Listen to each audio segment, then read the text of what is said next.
à rallumer votre fardeau. Ne laissez pas les hommes tuer la flamme que Dieu a placée en vous. Parce que vous en rendrez compte. Vous tiendrez devant Dieu et Dieu dira, qu'est-ce que tu as fait? Vous ne pouvez pas lui dire, ah Seigneur, les hommes sont ingrats. J'avais tenté de le faire, mais la personne même à qui je voulais aider, je lui ai donné l'argent et il a utilisé ça de la même manière. Quand Jésus est venu avec un grand fardeau pour sauver l'humanité, vous savez ce que l'humanité a fait? On l'a tué. Quand vous avez un fardeau, vous devez être prêt à savoir que vous-même, votre vie va en servir de sémence pour faire croître le résultat de la mission. Qu'est-ce qui vous dérange dans le cœur? Quelle est la chose qui vous fait pleurer même quand vous regardez ça dans un théâtre?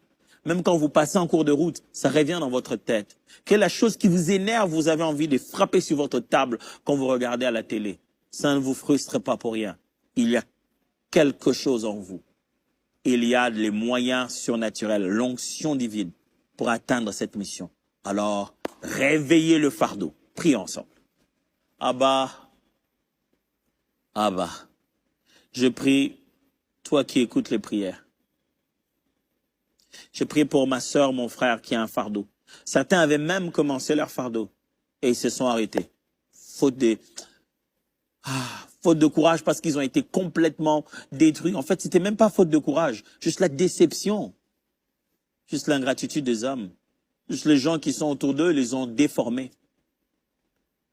Certains se sont arrêtés. Ils allaient chaque mois déposer quelque chose dans un orphelinat. Ils se sont arrêtés.